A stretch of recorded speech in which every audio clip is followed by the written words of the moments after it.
इसके बाद कार्यक्रम की अध्यक्षता कर रही हैं डॉक्टर सुनीता जैदी, जामिया मिलिया इस्लामिया यूनिवर्सिटी से हैं, हिस्ट्री की हैं, डीन होकर के रिटायर हुई। वहाँ से मैं उनसे आग्रह करूँगी कि मैम प्लीज़ मंच पर आइए और अपनी जगह लीजिए प्लीज़।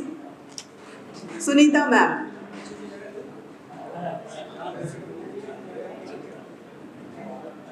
हमारे साथ इस पुस्तक पर चर्चा करने के लिए 3 वक्ता भी हैं। हमने जिन वक्ताओं का चयन किया, तीनों ही अपने अपने क्षेत्र के शीर्ष पर आसीन हैं और उनके बारे में कुछ कहना, बस वही सूरज को दीपक दिखाना कि आओ सूरज दादा मैं तुम्हारा नाम पूछूं, इस तरह की ये बात है, लेकिन फिर भी मंच की परंपरा है। मैं सुश्री भारती शुक्ल जी से आग्रह करूंगी कि प्लीज़ मंच पर आए और अपनी जगह लें, और श्री बादल सरोज जी और श्री राकेश दीवान जी विनम्र आग्रह के मंच पर आए और आसन ग्रहण करें।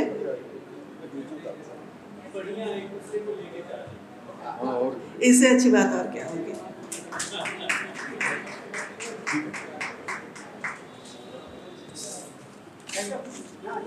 स्वागत करिए, गुलदस्ता लोगों को, बाकी लोगों को करिए। तो एक विशाखा मुरगुले को बुला लें, सुनीता जी के स्वागत करिए।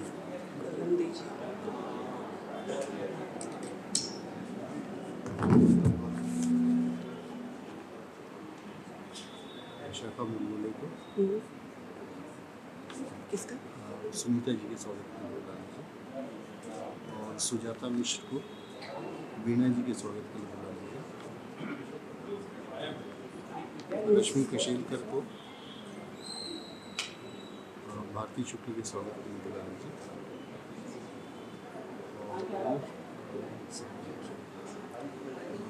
संध्या जी को बुला सकते। संध्या जी से राकेश दीवान का स्वागत करवा दें, उनको बुला लिया। राजीव गोहिल को, राजीव बादल सरोज का स्वागत। राजीव गोहिल।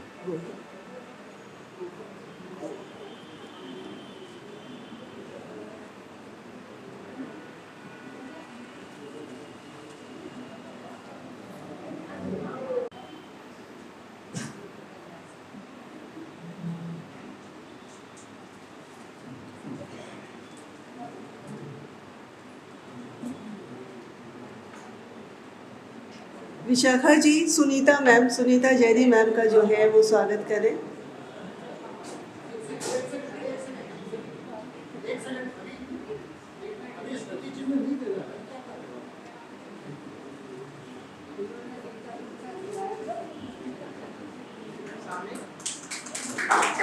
बहुत बहुत स्वागत मैम आपका।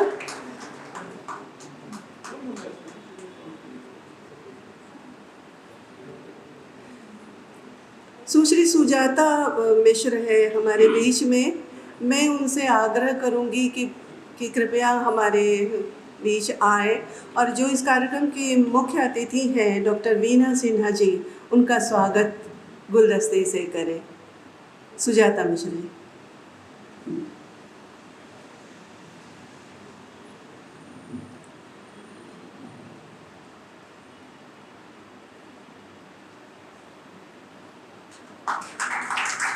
बहुत बहुत स्वागत। अब हमारे बीच रश्मि कशेलकर जी हैं आई हुई। मैं उनसे आग्रह करूंगी कि वो सामने आए और जो हमारे वक्ता हैं सुश्री भारती शुक्ल जी, उनका पुष्प कलिका से जो है वो स्वागत करें।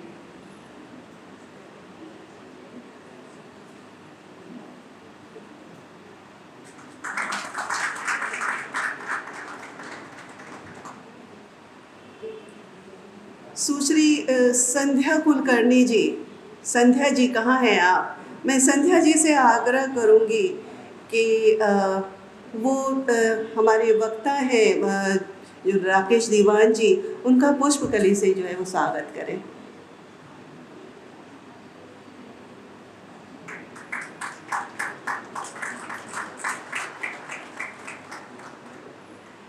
श्री राजीव गोहिल जी, राजीव गोहिल जी, मैं आग्रह करूंगी आपसे कि आप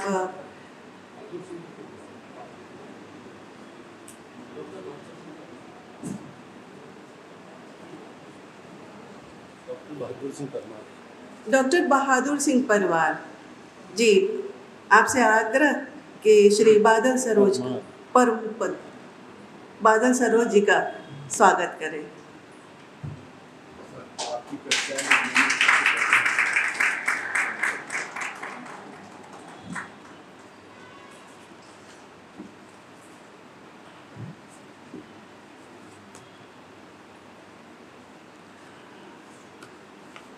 हमारा कार्यक्रम विलंब से शुरू हुआ, हम आधे घंटे लेट हो चुके हैं और जो मंच पर विराजित लोग हैं, अगर मैं सबकी उपलब्धियों के बारे में बताना चाहूँ भी तो ऐसा होगा कि जो पुस्तक चर्चा है वो तो रह ही जाएगी, तो अब हमें विकल्प में से चुनना है कि क्या कर लो, पुस्तक चर्चा करवानी है या फिर ये कर लो। तो अगर मैं सबसे पहले इस पुस्तक पर सबसे पहले मैं पुस्तक चाहूँगी कि यहाँ पर उसका विमोचन हो जाए, उसके बाद ही चर्चा हो पाएगी। उसके बारे में हमारे मुख्य अतिथि और अध्यक्ष और हमारे वक्तागण हैं, तो सबसे पहले किताब का विमोचन हो जाए। मध्य प्रदेश के इतिहास में महिलाएं, इस पुस्तक में 516 पन्ने हैं और लगभग 128 महिलाओं का जीवन वृत्त है इसमें, और लंबे समय से हम इस पर काम कर रहे थे। काफ़ी लोगों का साथ रहा और जिनका साथ रहा उनमें से कई लोग हैं यहाँ पर मौजूद। वंदना दवे जी से मुलाकात हो चुकी, रीमा दीवान चड्ढा, उनसे मुलाकात हुई, संदीप नाइक जी हैं, कई लोग हैं जिनका साथ हमें मिला और तब जा कर के ये किताब पूरी हुई। तो स्वयंसिद्धा टीम के लिए बहुत ही भावुक कर देने वाला क्षण है कि आखिरकार ये किताब के रूप में हमारी मेहनत जो है वो सामने आई।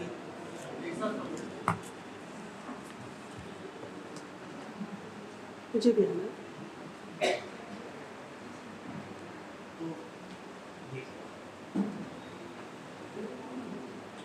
आइए सर।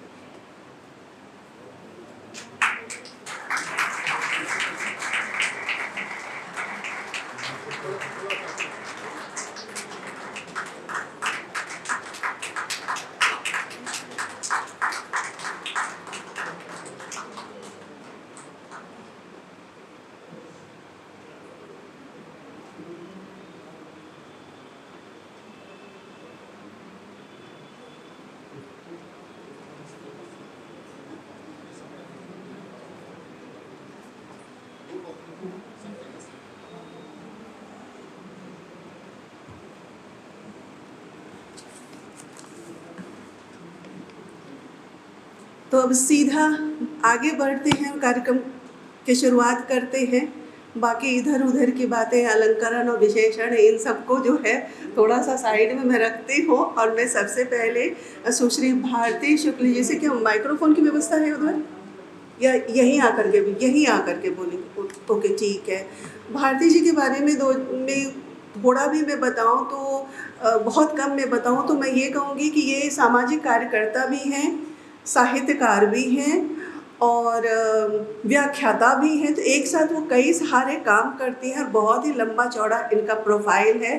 फिलहाल ये जबलपुर से आई हैं। अब कहते हैं ना कि साहित्य और पत्रकारिता का एक कोना जो है वो सामाजिक सरोकार से जुड़ जाता है, तो इस लिहाज से ये सामाजिक कार्यकर्ता भी है। कई आंदोलनों में जो है इनकी हिस्सेदारी रही है। रिपोर्टिंग की बात हो तो रूपकमर के पर जो है इन्होंने धुआंधार रिपोर्टिंग की थी। घर में काम करने वाली बाइयों पर आधारित इनकी ज़बरदस्त रिपोर्टिंग रही है। कई कविताएं लिखी हैं जो कि प्रतिष्ठित पत्रिकाओं में छपती रही हैं। तो मुझे लगता है इस पुस्तक पर चर्चा करने के लिए जो है हम बहुत ही सम्मानित हुए कि भारती जी हमारे बीच में हैं। सुश्री भारती शुक्ल, अभी मैं जाता हूँ।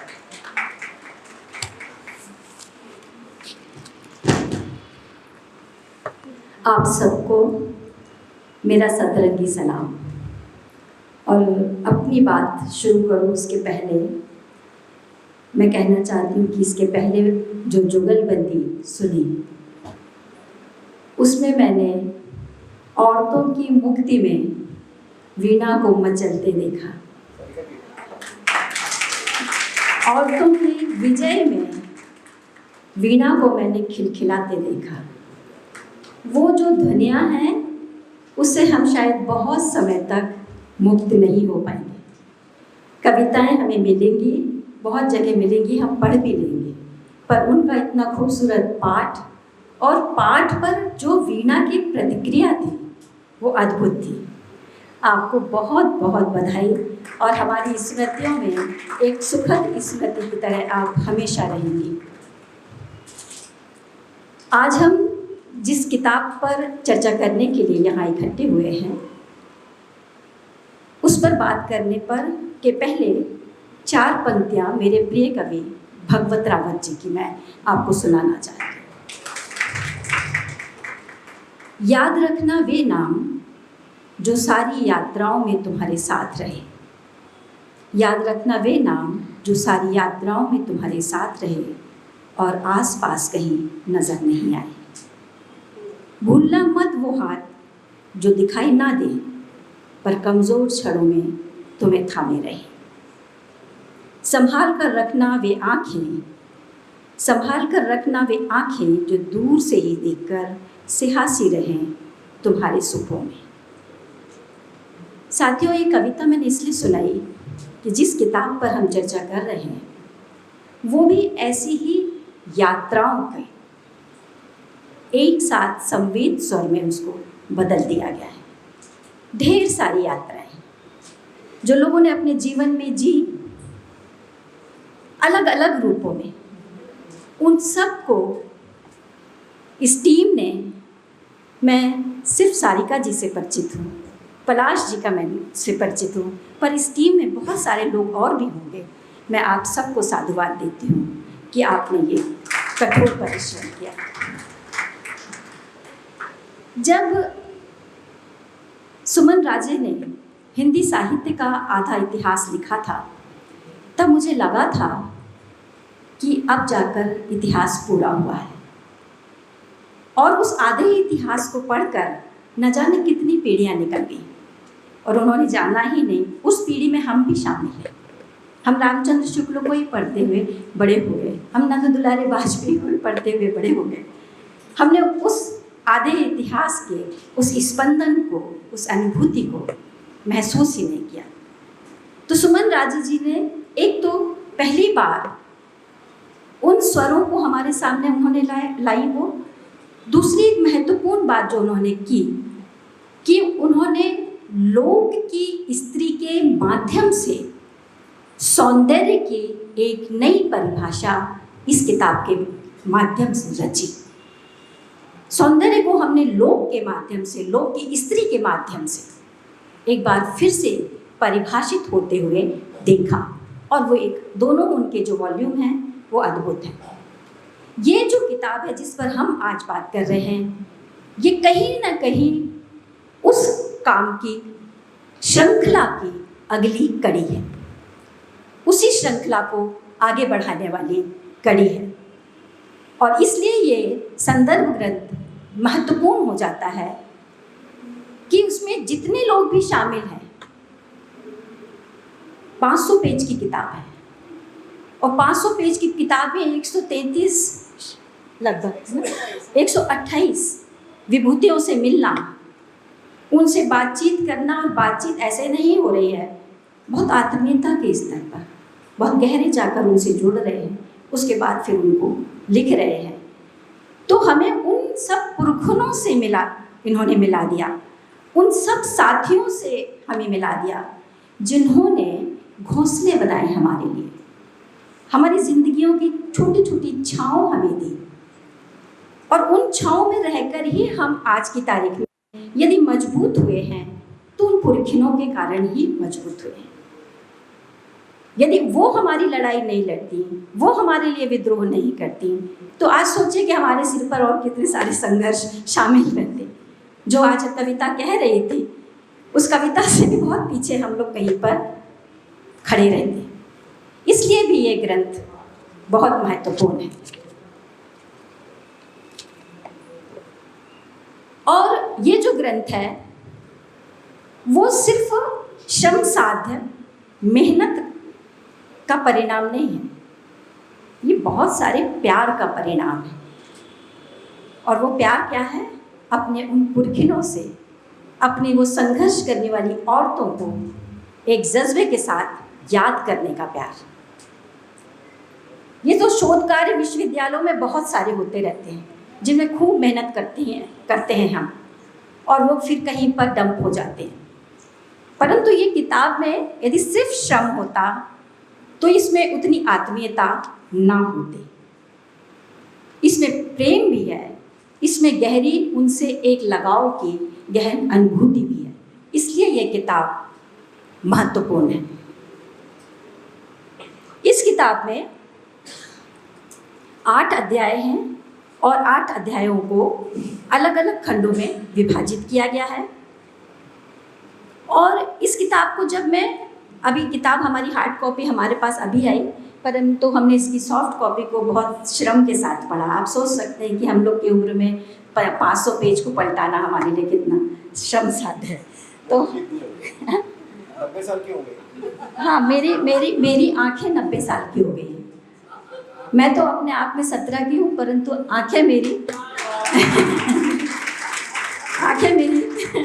90 की हो गई हैं, और उसके लिए चिकित्सकों ने भी हाथ खड़े कर दिए हैं। 16 मुझे ज़्यादा पसंद हुआ, प्रचलित है। मैं थोड़ा अप्रचलित बोलना चाहती थी, इसलिए मैंने 17 बोला। तो इतिहास, आज़ादी का आंदोलन, नल दमयंती से बात शुरू होती है और मृणालिनी गदरे तक बात जाती है। और इस किताब की मुझे सबसे अच्छी बात ये लगी कि वो नल दमयंती से शुरू थी। नल हमारे लिए इतने ज़्यादा महत्वपूर्ण चरित्र हैं, और वो क्यों महत्वपूर्ण हैं क्या मैं बताऊं?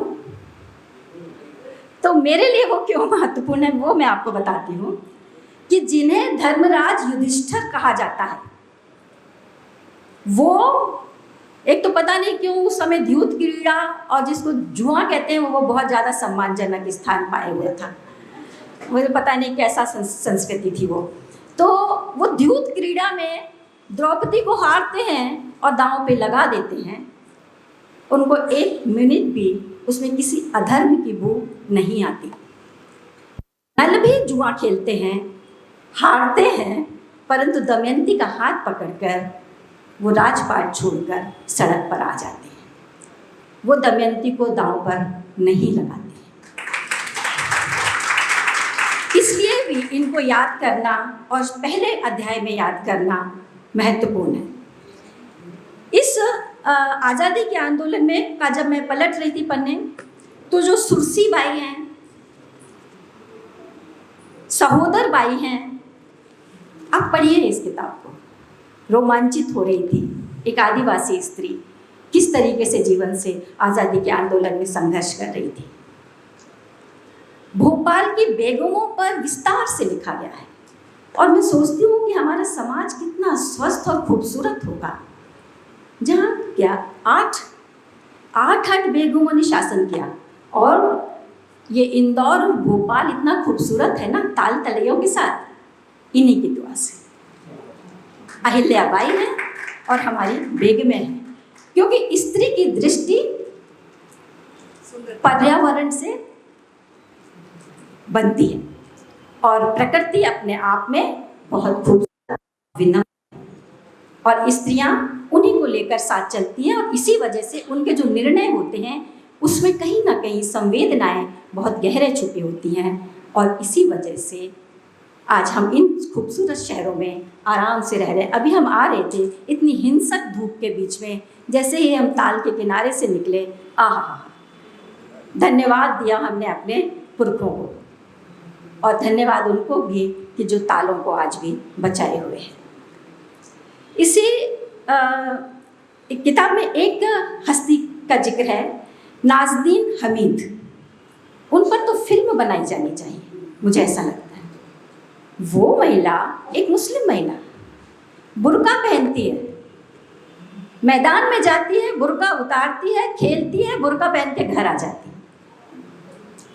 आप सोचते होंगे उनके अंदर की आत्मा की छटपटाहट को कि वो खेलना चाहती है, खेल नहीं सकती, तो बुर्का पहन के खेल लेगी। इस अध्याय को पढ़ते हुए मुझे लगा, वाह नाज़नीन हमीद, काश आज की स्त्रियां भी उस पर्दे को अपने से अलग कर पाए। इसी तरह वंदना दबे जी, जो पता नहीं ससुराल से आके मायके आ जाती है और ट्रांसपोर्ट सर्विस चलाती है।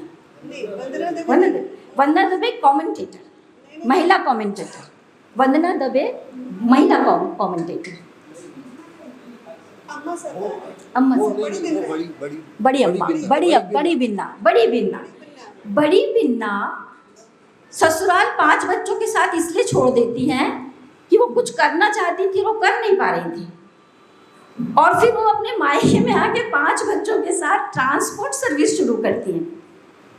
क्या हम इसको कल्पना कर सकते हैं? आज की तारीख में हम अपने पैरों पे खड़े होने के बावजूद घर छोड़ने के पहले एक तो छोड़ने की सोचते नहीं हैं, और सोचते हैं तो हमको बहुत कुछ सोचना पड़ता है ना। तमाम बच्चे सब हमारे उसमें हमारे तरफ खड़े हो जाते हैं, हमको अपने आप को बचाने के तर्क में बच्चे आ जाते हैं कि नहीं भाई बच्चे इसलिए हम नहीं छोड़ सकते। परंतु उन्होंने उस समय इतना बड़ा जोखिम लिया था। हाँ, सुंदरी बाई है जो ट्रांसपोर्ट सर्विस करती हैं और का काम संभालती है उन्होंने। और आप सोच लीजिए कि कितना पितृसत्ताक समाज है। क्या हम औरतें आज की तारीख में बुटीक और दुकानों पर खड़े होने लगे हैं? क्या उस समय संभव था? असंभव को संभव हमेशा औरतों ने बनाया है। मीरा ऐसे ही घर से नहीं निकल गई थी, परंतु एक ऐसी स्त्री भी थी जो भक्तिन नहीं थी, परंतु वो जोखिम ले रही थी, समाज के खिलाफ खड़ी हो रही थी। सीमा भुरैया जो बहुत छोटी उम्र में बहुत खूबसूरत सी कलाकार हमारे से जुदा हो गई, उनको याद करते हुए दुख हो रहा था कि एक अच्छी कलाकार असमय हमारे बीच से चली गई। विजया जी को जब हम याद करते हैं, हमारे शहर जबलपुर की विजया जी, और उनको जब हम याद करते हैं तो हम नरेश सक्सेना दादा को भी याद करते हैं। दोनों क्रांतिकारी लोग। उस समय विजया जी एक तवायफ की बेटी और नरेश सक्सेना जी घोड़ी पे चढ़कर उनके यहाँ बारात लेकर पहुँचते हैं और वो शादी करते हैं। तो विजया जी को भी सलाम और नरेश सक्सेना जी को भी सलाम। इसमें एक सारिका ठाकुर जी का लेख है, हिंदी साहित्य में मध्य प्रदेश की महिला लेखिकाओं का योगदान। बहुत सिलसिलेवार, बहुत सुव्यवस्थित, बड़े करीने से व्यवस्थित किया हुआ, थ्योरी से शुरू करती हैं और आज तक उसको लाती हैं। यानी कि हम लोग जब शोध कार्य करते हैं ना, तो हमारे से बहुत व्यवस्था की उम्मीद की जाती है ना। तो वो तो पीएचडी नहीं कर रही थी, परंतु उन्होंने उसको बड़ा सुंदर तरीके से, व्यवस्थित तरीके से हमारे सामने रखा। इस किताब में एक बहुत, यहाँ पर परमार जी बैठे हुए, बहादुर सिंह जी बैठे हुए हैं ना, हाँ, आपसे शायद मेरी छतरपुर में मुलाकात हुई है। तो इसमें एक नारायण सिंह परमार जी का लेख है, रानी राजो और आज़ादी के संघर्ष में बुंदेलखंड की औरतों ने किस तरीके से भागीदारी की, वो एक प्रमाण है। पर जब मैं बुंदेलखंड पर काम कर रही थी तो इतने लोकगीत मिले, जैसे काहू ने सैर भाषे, काहू ने लावड़ी, अब के हल्ला में फूंकी जा छावनी। ये हमारी औरतें बोल रही थी। खूबई लरी मर्दानी, वह तो झांसी वारी रानी थी। जब सुभद्रा कुमारी चौहान ने लिखा, उसके पहले लिख चुका था। बांदा लूटो रात के गुइया, शीला देवी लड़ी दौड़ के, संग में 100 महरियां। ये शीला देवी थी जिनका कहीं कोई इतिहास में नाम नहीं है। ये शीला देवी हम थे, आप थे, सब थे, जो घर से बाहर निकल सकी थी। तो अपने आप जैसे जिस स्टेशन पे आज मैं उतरी, बड़ा खूबसूरत से स्टेशन हो गया है, रानी कमलापति।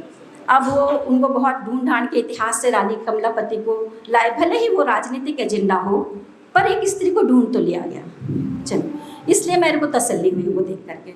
और रानी कमलापति इसलिए भी महत्वपूर्ण लगी मुझे कि वो सिर्फ व्यक्तिगत आज़ादी के लिए नहीं लड़ी, सामाजिक आज़ादी के लिए भी उनकी बात को देखा जाना चाहिए।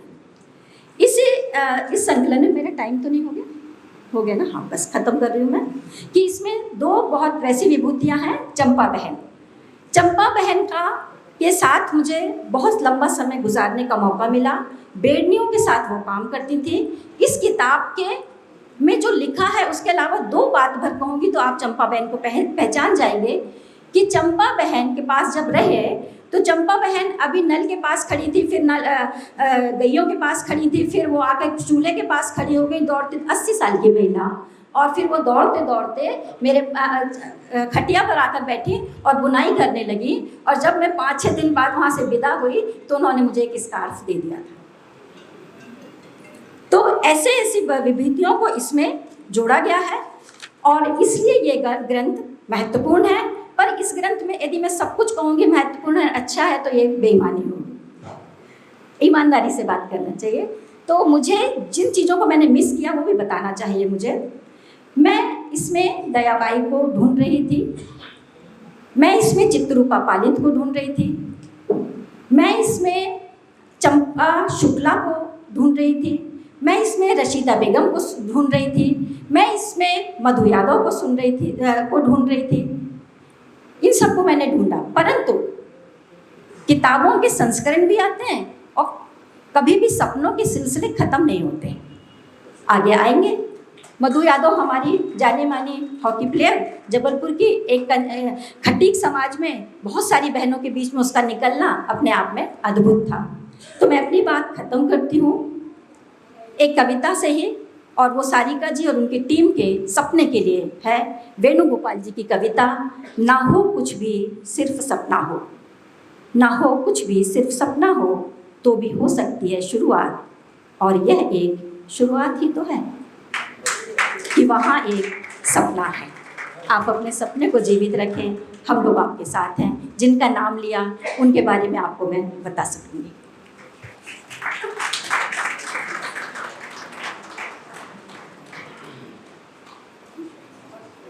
बहुत बहुत धन्यवाद भारती जी।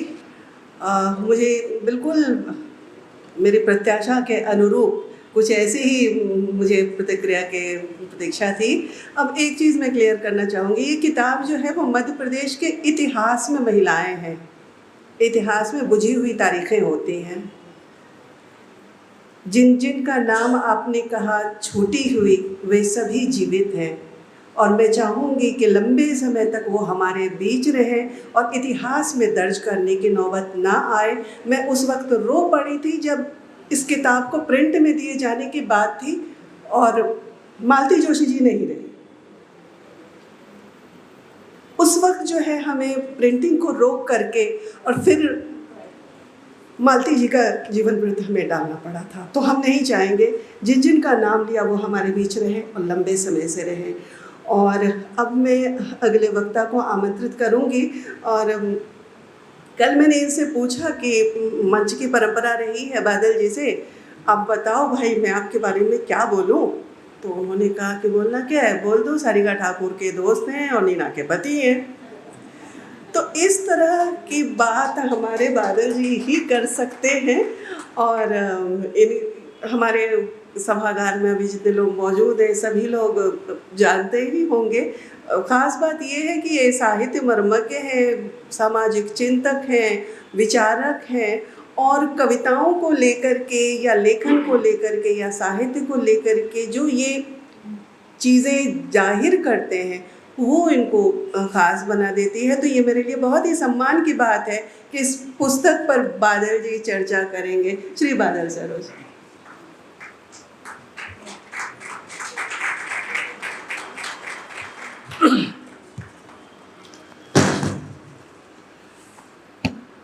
पहले तो मैं ये कहना चाहूँगा कि ये वाकई में बहुत बेहतरीन काम है। इतना बेहतरीन काम है कि आने वाली पीढ़ियों के लिए, और जिन राज्यों में इस तरीके के प्रयोग नहीं होते उनके लिए भी ये प्रेरणा का काम कर सकता है। जब स्वयं सिद्धा की शुरुआत हुई थी तब मैंने उसको बहुत नियमित रूप से पढ़ा, और इसके लिए पलाश चुर्जन जी को और उनकी पूरी की पूरी टीम का हार्दिक आभार कि अभी भी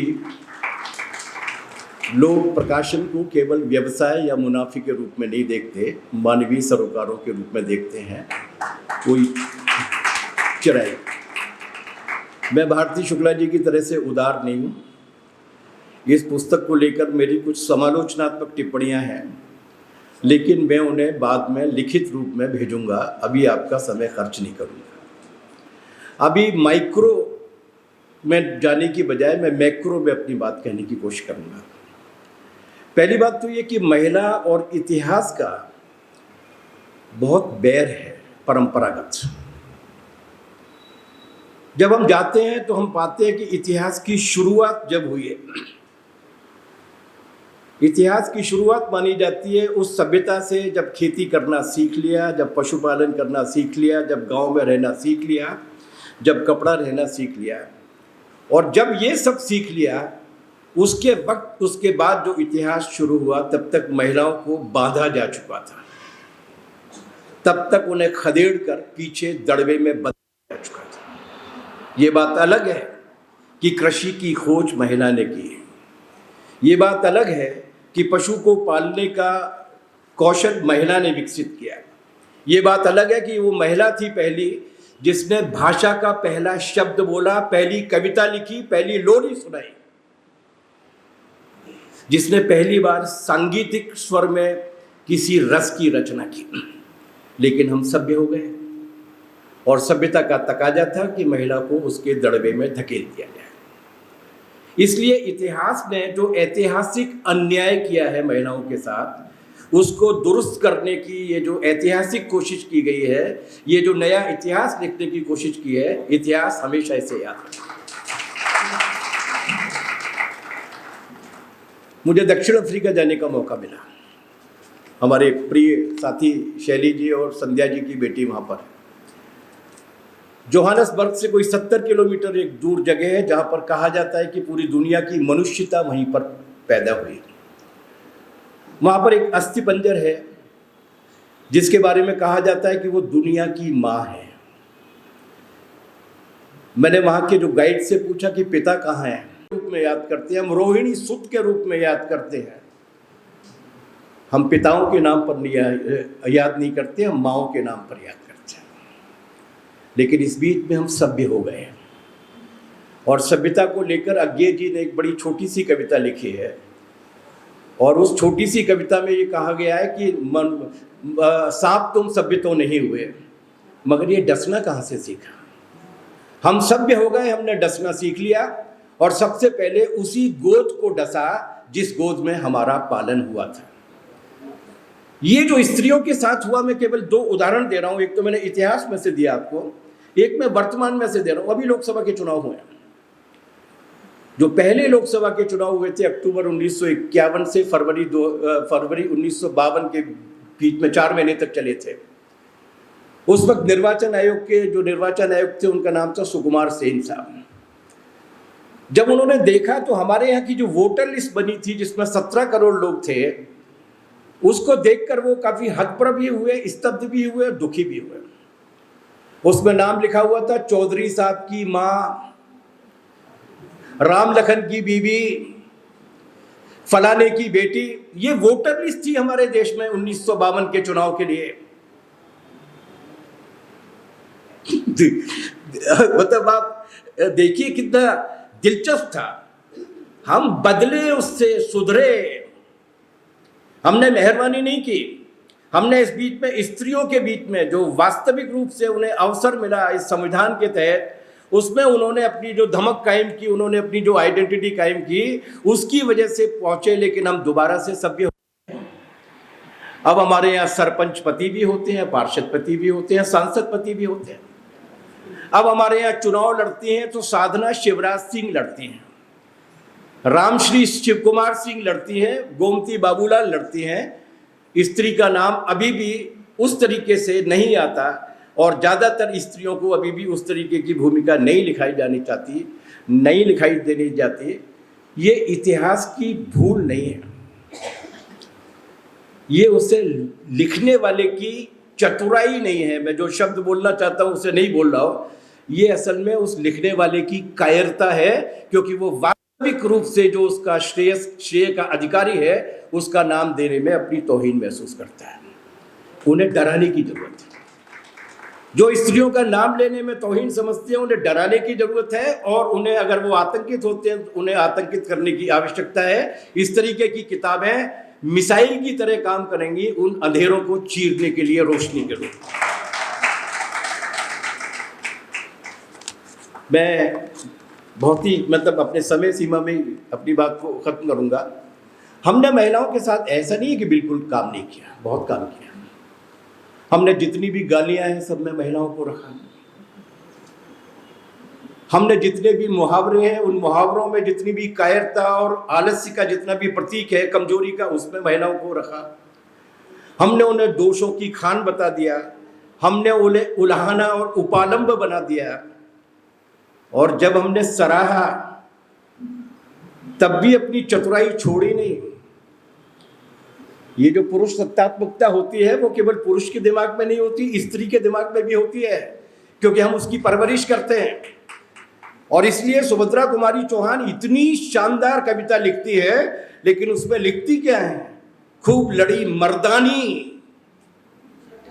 मर्द भाग गए थे ग्वालियर छोड़ के आगरा, ये औरत थी जो वहां पर लड़ने के लिए गई थी। इसलिए उसकी उपमा, उसकी वीरता, उसकी शूरवीरता के लिए किसी मर्द की उपमा की या संज्ञा की या सर्वनाम की या विशेषण की आवश्यकता नहीं है। लेकिन हमने भाषा पर कब्जा कर लिया, और उस भाषा पर कब्जा करने के बाद भाषा को ऐसा पौरुषेय बना दिया कि उनको भी खूब लड़ी मर्दानी लिखना पड़ता है, और पूरी दीवारें उसकी पुरुष सत्तात्मकता की कांप जाती हैं। ये किताब उन दीवारों पर एक हथौड़े की तरह काम करने वाली है, इसे लोगों तक पहुंचाया जाए। आखिरी में ये अभी भोपाल की बात हो चुकी, वाकई में भोपाल अलग है, क्योंकि हमारी जिंदगी के बारे में फैसला करने वाली महिलाएं थी। इंदौर में थोड़ा बहुत इंदौर बचा है भैयाजी के बावजूद, तो इसलिए कि वहाँ पर अहिल्याबाई होलकर थी। हम में थोड़ी सी मनुष्यता बची है, तो इसलिए कि हम में अभी भी थोड़ी सी माँ बची है, थोड़ी सी बहन बची है, थोड़ा सा बीबी का योगदान है। सुकरात ने एक बात कही है, मैं अपनी बात को खत्म करूंगा वहाँ पर। सुकरात ने कहा कि humanity is not a religion, rather A rank. मनुष्यता कोई धर्म नहीं है, बल्कि मनुष्यता एक ओहदा है जो अर्जित किया जाता है विकास से, संस्कार से।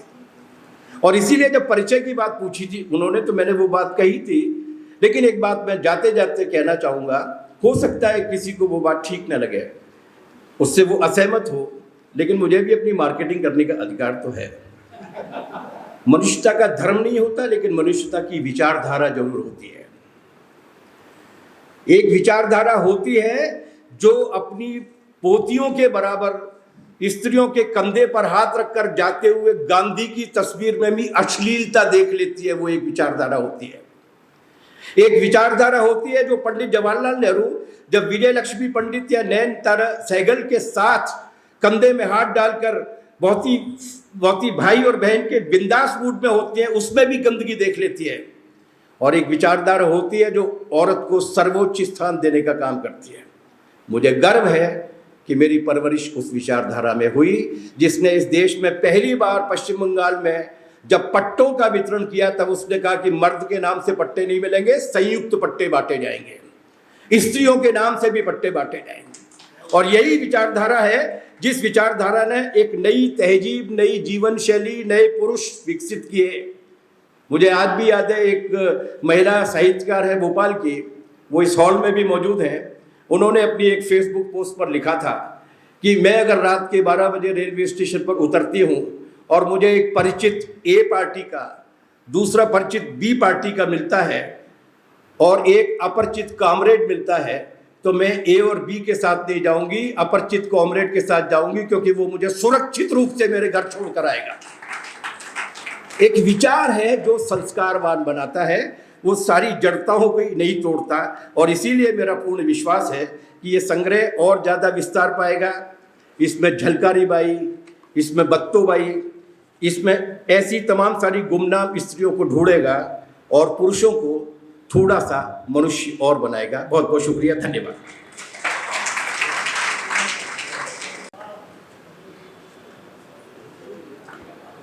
बहुत बहुत धन्यवाद बादल। जो चीज़ हम नहीं लिख पाए उसको आपने शब्द दे दिया। अभी आप दुनिया की माँ का जिक्र कर रहे थे, वो हिस्सा आपके पास नहीं पहुँचा होगा।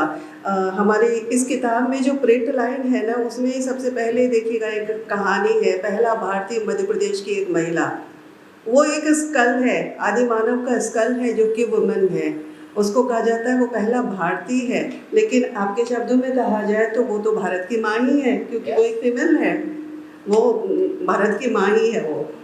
और जिनको छोटा, आप अगर भूमिका पढ़ेंगे तो उसमें भी हमने ये लिखा है कि जितनी इसमें दर्ज है उनसे कहीं ज़्यादा तो छूट गई है, इसलिए ये किताब उन्हीं छूटी हुई औरतों के नाम समर्पित है। ये तो एक छोटी सी शुरुआत है हमारी, कई होंगी जो छूट गई हैं। तो बस हमें वो उजाला, वो रास्ता वो मिले कि हम उन तक भी पहुंच पाएँ। और अब मैं श्री राकेश दीवान जी से आग्रह करूंगी कि किताब पलट पलट करके देखा होगा उन्होंने, उन्हें कैसी लगी ये किताब। और फिर वही नाम ही काफ़ी है। मैं श्री राकेश दीवान जी के बारे में क्या बताऊं, चुनिंदा पत्रकारों में से देश के हैं, सामाजिक कार्यकर्ता हैं, और फिर वही दोहराने जैसी बात होगी। श्री राकेश दीवान जी।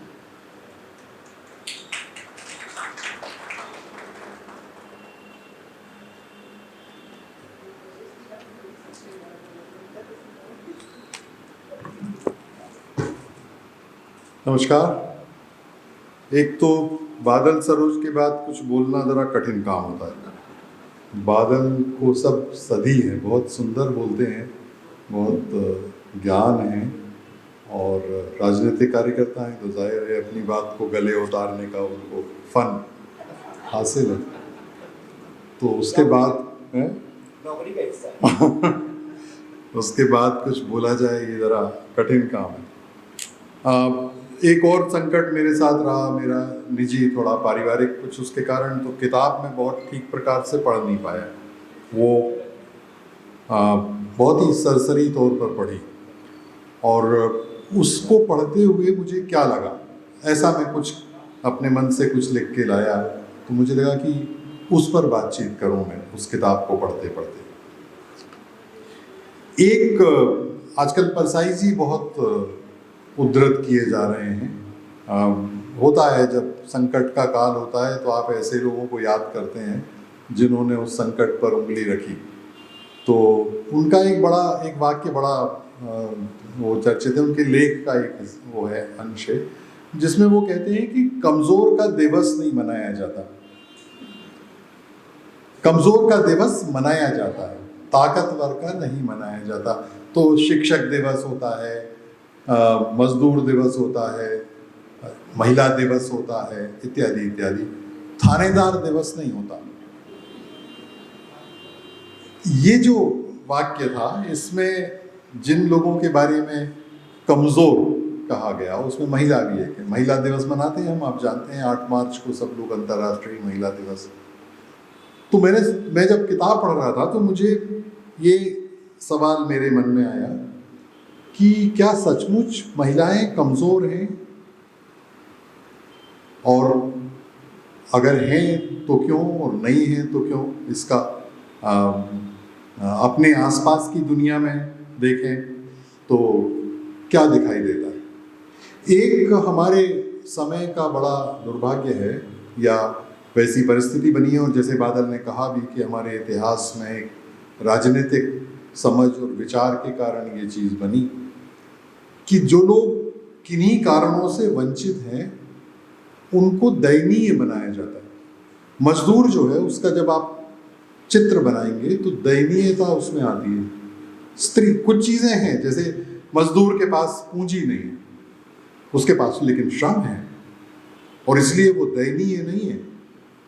स्त्री के बारे में भी ये बात होती है कि उसका जब उसका हम चित्रण करते हैं तो एक दयनीयता का भाव बनता है। और ये हमारे समय का एक बड़ा विचित्र सा मामला है कि जो हमारे अलग अलग तबके हैं, आदिवासी के बारे में जब आप बात करते हैं तो एक झलक दयनीयता की हमारे मन में आती, जो कि शायद ठीक नहीं है। इसमें कुछ मुद्दे मैं आपको बताना चाहता हूँ। जैसे एक बात सामूहिकता की, जब मैं नर्मदा आंदोलन में काम करता रहा तो आप जानते हैं निमाड़ को बहुत इस प्रकार से माना जाता है कि बड़े घूंघट लगाते हैं लंबे लंबे, और स्त्रियां तो उसमें भागीदारी करती नहीं हैं, सारे पुरुषों के मामले होते हैं। और ये हुआ भी, जब हम शुरू में गए तो पुनर्वास विस्थापन को लेके हमने एक सम्मेलन आयोजित किया था। उस सम्मेलन में हमने ये शर्त रखी थी कि सारी महिलाएं आएँ और पुरुष अपने घर की जिम्मेदारी निभाएं, जो उनको गाय बैल का देखना है, खाना बनाना है, बच्चों को तैयार करके भेजना है वगैरह, वो पुरुष करें, और स्त्रियां 3 दिन हमारे साथ रहें पिपलाज गांव में।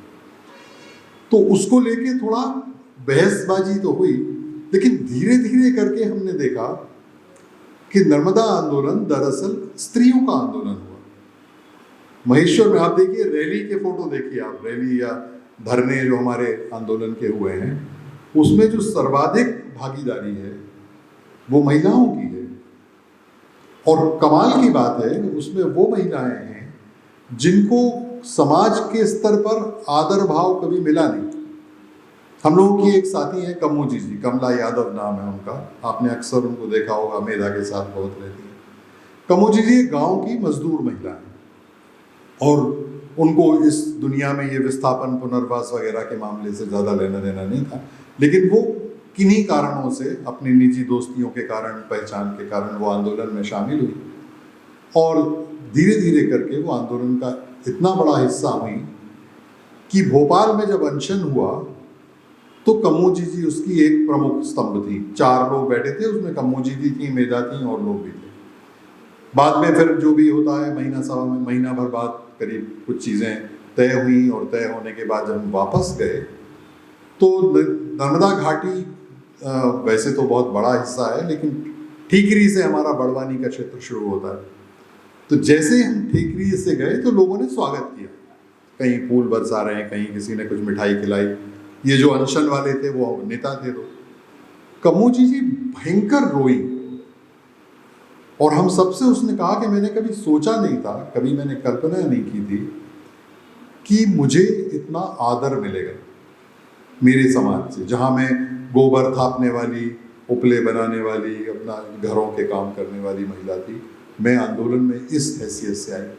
और ये हैसियत अकेली उनकी नहीं थी, बड़ी संख्या में महिलाएं उसमें आई। और एक उदाहरण है जो अभी हाल में किताब आई है अरविंद मोहन की, जिसमें उन्होंने महिला ब्रिगेड, गांधी की महिला ब्रिगेड उस किताब का नाम है, उसमें ढेर महिलाएं, मतलब वो किताब में तो उन्होंने कुछ 70-75 महिलाओं का जिक्र किया है जिनका वो ढूंढ पाए, शोध कर पाए और निकाल पाए, लेकिन ढेरों महिलाएं, मतलब उसमें ऐसे उदाहरण आते हैं कि घरों से महिलाएं निकली और उनको अपने घर का पता नहीं मालूम था। ये एक बड़ा संकट था कांग्रेस के कार्यकर्ता, उस जमाने की कांग्रेस के कार्यकर्ताओं का, कि उन महिलाओं को घर कैसे पहुंचाएं, क्योंकि उनको अपने पति का नाम नहीं मालूम, उनको अपने घर के बारे में कुछ मालूम नहीं, लेकिन वो गांधी बाबा के कहने से अपना आ गई वो, या उनको लगा कि ये मसला है, इसमें जाना चाहिए। उनने बाकायदा पिकेटिंग की, डंडा वंडा भी खा लिया, थोड़ा एक आध दिन 2 दिन का जेल भी हो गया, उसके बाद बाहर आ गई। अब घर कैसे जाए? तो कार्यकर्ताओं को बहुत संकट हुआ, बहुत मुश्किल हुई उनको उनके घर वापस पहुंचाने में। लेकिन ढेरों महिलाएं, मतलब आप उस किताब को अगर पढ़ें तो आपको बहुत ही चकित करने वाले उदाहरण दिखेंगे, जो बहुत और अजूबा भी हैं, क्योंकि हम उस तरह से परिचित नहीं हैं। गांधी के बारे में जब अपन बात करते हैं, गांधी और स्त्री के बारे में, तो बहुत अजीब प्रकार की चीज़ें मिलती हैं, कुछ बहुत ही फूहड़ हैं, कुछ बहुत ही मूर्खतापूर्ण हैं। लेकिन गांधी के साथ इस प्रकार का समूह शामिल हो, और फिर उसमें वो अरविंद कहते भी हैं, अरविंद का बहुत सुंदर भाषण भी हुआ, हम लोगों ने करवाया था यहाँ पर, बाद में रायपुर में भी करवाया उनकी उस किताब को लेकर। उन्होंने कहा गांधी कैसे बात कर रहे थे उन महिलाओं से, चिट्ठी लिखते थे, जिनको पढ़ना लिखना आता था उनको चिट्ठी लिखते थे। वो चिट्ठी में उनको लिखते थे कि तुम्हारे मासिक धर्म की क्या समस्या है, और अगर तुमको है तो सुशीला नैयर से पूछो, वो डॉक्टर है। ये गांधी बात कर रहे हैं उन महिलाओं से, चिट्ठी लिख रहे हैं, उनसे बात कर रहे हैं। इस प्रकार का एक रिश्ता उन महिलाओं के साथ, और जैसे मैंने आपसे कहा कि कभी आपको मौका मिले तो उसको पढ़िए। तो नर्मदा और इसका जो मैं बात कह रहा था, एक दूसरी बात मैं कहना चाहता हूँ कि ये जो तबके हैं जिनके बारे में परसाई जी कह रहे हैं कि ये कमज़ोर तबके हैं, वो तबके बहुवचन में ही होते हैं। स्त्री जो है वो अकेली नहीं होती। ये हमारा एक नया पढ़ा लिखा समाज का चलन है कि हमने कुछ स्थापित किए हैं लोगों को, कुछ महिलाओं को स्थापित किया, लेकिन असल में वो एक सामूहिकता का प्रतीक होता है। वो व्यक्तिगत रूप से होता नहीं है, वो पूरी तरह से होता है, वो लगातार होता है। मैं आपको छोटा मैं समझता हूँ कि सभी परिवारों में होगा। मैं अपने परिवार की बात कर सकता हूँ कि मेरी दादी और मेरी बहनों के बीच ज़मीन आसमान का फ़र्क है। मेरी दादी ऊपर से दिखता है, मेरी दादी धोती पहनती थी, मेरी बहनें जीन्स पहनती हैं या सलवार कमीज़ पहनती हैं, तो वो ऊपर का एक बदलाव आपको दिखता है। लेकिन जरा थोड़ा गौर करके आप देखें तो दुनिया को देखने का तरीका इन 3 पीढ़ियों में बिल्कुल बदलाव, और बहुत बड़े पैमाने का बदलाव, वो छोटा मोटा मामला नहीं है। जिस तरह से मेरी बहनें अपने संसार को देखती हैं, मेरी दादी उस तरह से नहीं देखती थी। और वैसे ही आपको मज़े के लिए मैं बताऊं कि मैं और अपने दादा का मैं तुलना करूं तो हमारे बीच का अंतर बहुत ज़्यादा नहीं है। ऊपरी अंतर है कि मेरे दादा धोती पहनते थे, मैं अपना पैंट कमीज पहनने लगा हूँ। मेरे दादा हिंदी या गांव की बोली में बात करते थे, मैं थोड़ा अंग्रेजी, ये ऊपरी तरह का दिखता है। लेकिन दुनिया को देखने का नज़रिया जो मेरे दादा का था, कमोबेश वही नज़रिया मेरा भी है। लेकिन मेरी बहनों और मेरी दादी के बीच का अंतर बहुत बहुत बड़ा अंतर है। वो आप देखें तो बहुत, और मैं समझता हूँ सभी परिवारों में ये होता होगा। ये जो साइलेंट चेंज, ये जो गुपचुप बिना किसी झंडे डंडे के ये जो बदलाव हो रहा है, और ये केवल परिस्थितिवश नहीं है, हालांकि उसका भी एक महत्व है कि जो परिस्थितियां बदलती हैं। परसाई जी के लेख में एक जगह ये आता है कि महिला मुक्ति के लिए, महिला मुक्ति में जो एक सबसे महत्वपूर्ण वाक्य है वो ये है कि एक की आमदनी से खर्चा नहीं चलता। तो वो भी ठीक है कि परिस्थिति के वजह से भी चीज़ें बदलती हैं। लेकिन जैसे आप जानते हैं कि परिस्थिति और व्यक्ति, उन दोनों के द्वंद्वात्मक रिश्ते से समाज बढ़ता है। और ये मैं देखता हूँ कि स्त्री की ताकत है कि वो इन चीज़ों को बदल रही हैं, और चुप्पे चुप्पे बदल रही हैं। मतलब वो बिना उजागर किए, बिना किसी आंदोलन के, बिना किसी नारे के वो करती हैं। और मैं आपको एक उदाहरण देता हूँ। आपने निर्भया का, ये तो बिल्कुल ताज़ा उदाहरण है, निर्भया का केस देखिए। निर्भया के बाद मैं, क्योंकि अखबार की दुनिया से जुड़ा हूँ, तो मैं बहुत ध्यान से, जैसे कहते हैं ना आपके कवर टू कवर, तो अखबार पूरा ही पढ़ के देखता हूँ। तो मैं देखता हूँ कि अभी की लड़कियाँ सेक्सुअल असॉल्ट पर बिल्कुल भिन्न प्रकार से रिएक्ट कर रही हैं। आज से 20 साल पहले या 10 साल पहले, या अगर आप इतिहास की कोई लाइन बनाना चाहें तो निर्भया कांड के पहले, निर्भया कांड के पहले स्त्री को लगता था कि उसने पाप किया है, इसलिए उसके साथ ये हुआ। और बहुत सारी स्त्रियां जो हैं वो आत्महत्याएं करती थी, समाज से बाहर होती थी। अभी आप देखिए कि बड़ा प्रतिशत, बहुत बड़ा प्रतिशत उन लोगों का है जो उसका दंड देना चाहती हैं। बहुत सारी लड़कियां, उन्होंने माना कि ये अपराध है, हमारे शरीर पर किया गया एक अपराध है, और इस अपराध का दंड है, और उस दंड के लिए हमको आगे बढ़ना। इसलिए बहुत सारी लड़कियां आप देखेंगे, और बिल्कुल 16, 17, 18, 20, 22 की लड़कियां, उनके साथ जब सेक्सुअल असॉल्ट होते हैं तो वो उसका जवाब दे रही हैं। ये बहुत चुप्पे चुप्पे हो रहा है। ये महिला मुक्ति के झंडे में नहीं हुआ, वो चुप्पे चुप्पे हो रहा है। लेकिन ये जो बदलाव और ये ताकत हमको स्त्रियों में बहुत खुलकर देखने मिलती है।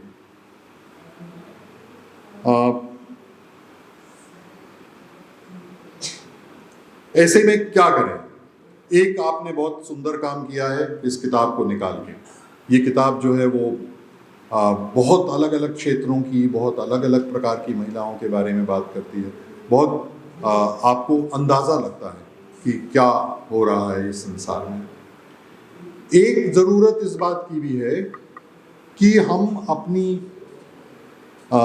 जो सहयात्री हैं महिलाएं, उनसे पुरुष कैसे संवाद करें। ये एक बड़ा संकट है।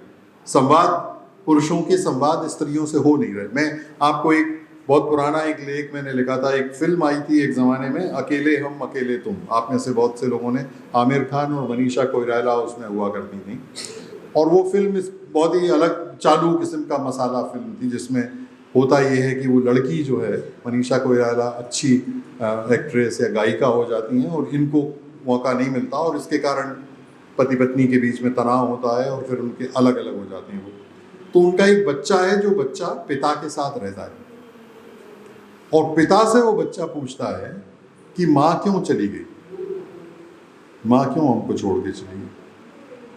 बहुत सरल था ये कहना कि वो तो मूर्ख है, ये भी बहुत सरल था कहना कि वो तो महत्वाकांक्षी है, कैरियरिस्ट है, वो अपना जीवन नौकरी और पैसा कमाने में लगाना चाहती है, इसलिए उसने परिवार की परवाह नहीं करी और वो चली गई। लेकिन आमिर खान बना हुआ पात्र ये सब नहीं कहता, वो कहता है कि हो सकता है इसमें मेरी गलती हो सकता है इसमें माँ की गलती है, हमारी गलती हो सकती है। ये जो संवाद का कारण है, ये संवाद कहीं बिला गया है पुरुष और स्त्री के बीच में, और जैसा कि बादल ने कहा कि उसकी एक पॉलिटिक्स है, एक राजनीति है, उस पर विस्तार से कभी अलग से बात की जा सकती है कि क्या राजनीति है जिसने स्त्रियों को किनारे कर दिया, उसको हम कैसे मुख्य धारा में ला सकते हैं, ये हमको समझने की ज़रूरत है। मेरे पास इतना ही लिख के लाया था मैं तो आप सबसे क्षमा याचना के साथ, मेरा ख्याल है 10 मिनट मेरे हो भी गए होंगे, तो हाँ। और जैसे मैंने कहा कि मैं बहुत माफ़ी चाहता हूँ कि मैंने बहुत विस्तार से नहीं, किताब ज़रूर मैंने बहुत सरसरी तौर पर पढ़ा, और जैसे बादल कह रहे थे कि हम शुरू से स्वयं सिद्धा को हम फॉलो कर रहे थे, वो तो मैं बराबर करते रहा, आप में से कई लोगों ने किया होगा, लेकिन किताब पढ़ते पढ़ते जो मुझे लगा वो मैंने आपके सामने प्रस्तुत किया। आप सबका आभार।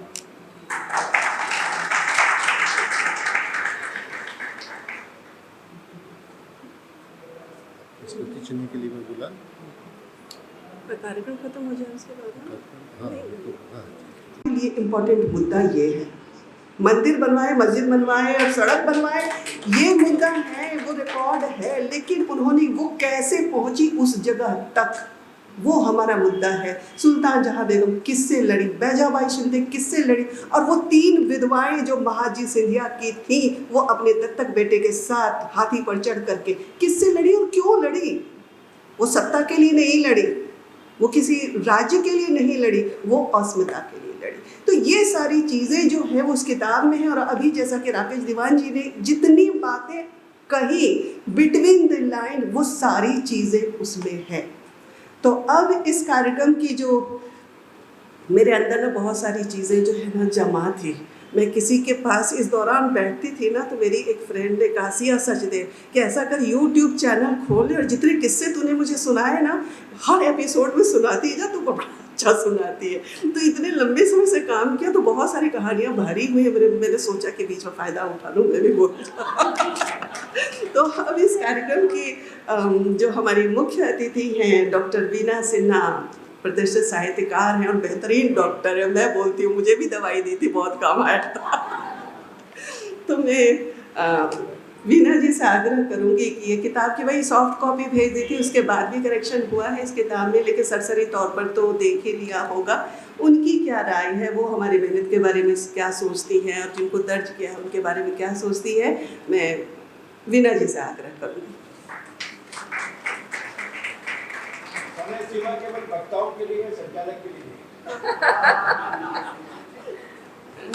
बहुत बहुत धन्यवाद सारिका जी और पलाश जी, जो आपने मुझे आज यहाँ आमंत्रित किया, और मंच पर हमारे सभी उपस्थित बादल जी, सुनीता जी, भारती जी, राजेश जी, आप सबको नमस्कार। और सामने भी मेरे सभी अभिन्न मित्र और जो आदरणीय हैं और बच्चे जिनको मैं प्यार करती हूँ, सब मेरे सामने बैठे हैं। मुझे भोपाल में आए, मैं 2007 से यहाँ हूँ, पर इस दुनिया में आए तो काफ़ी वक्त हो गया, और औरतों को देखते हुए तो जन्म ही बीत गया। जिस माँ की कोख से आए और जंगलों में रह के जीवन बिताया शुरुआत का, और बस्तर के घने जंगल आप कल्पना कर सकते हैं जब घर के बगल में शेर पानी पीने आता हो। पर उस समय भी माँ ने जो सीख दी कि डरना नहीं है, चाहे कुछ भी हो जाए, तो और पढ़ना है दूसरी चीज़। तो सबसे पहली जो स्त्री आपके जीवन में आती है वो माँ होती है, जिसकी आवाज़ से आपकी ज़िंदगी बनती है और दुनिया बनती है। लेकिन जब आप बड़े होते हैं और आपके आसपास का वातावरण बदलने लगता है, तब उसमें आप पहचानते हो। और विशेष रूप से मेडिकल में आने के बाद ये चीज़ रियलाइज़ की कि एक छोटा सा क्रोमोसोम जो हमारे शरीर में कहीं दर्ज होता है एक्स और वाई के रूप में, जब वो सेक्स क्रोमेटिन्स की जब हम बात करते हैं तो जब वो XX हो जाता है तो वो फीमेल के रूप में मैनिफेस्ट होता है, और XY होने पर वो मेल के रूप में मैनिफेस्ट होता है। और सहस्त्राब्दियों से औरतों को ही कोसा जाता है कि तूने बेटा पैदा किया या अष्टपुत्र हुई या बेटी पैदा की। पर मेरी जो गैनिक प्रैक्टिस है उसमें मुझे ये समझाते समझाते बड़ा गर्व महसूस होता था कि ये तुम्हारी गलती नहीं है, तुम बेटा हो या बेटी दोनों को बराबरी से X क्रोमोसोम देती हो। और जो Y क्रोमोसोम है बेटा बनाने वाला वो पुरुष से आता है। इसलिए स्त्री को दोषी मत मानो। लड़कियों से मैं कहती थी तुम लोग इस गिल्ट से बाहर निकलो। तो ये जो अनुभव मेडिकल फील्ड में उन औरतों की तकलीफ देखते हुए शुरू हुआ, तो मुझे लगा कि क्या इसी को स्त्री विमर्श कहते हैं, क्योंकि उनके अंतरंग क्षणों में उनके भीतर की मन की और साथ ही साथ शरीर की तकलीफ देखते हुए जब आप जीते हो, जीना ही कहना चाहिए उसे, क्योंकि जब एक औरत डिलीवर हो रही है, उसका बच्चा जो पेट में मर गया है, उसका जब सिर नीचे गिरता है बच्चे के निकलने से पहले, तो एक अजीब सी आवाज़ होती है जिसको आप कहते हैं कि किसी का सिर कटकर ज़मीन पर गिरने की आवाज़। वो आपको किस तरह से दहलाती है। तो मैंने देखा ये संवेदनाएं जो हैं वो स्त्रियों के लिए विशेष रूप से उनका X क्रोमोसोम तैयार करता है।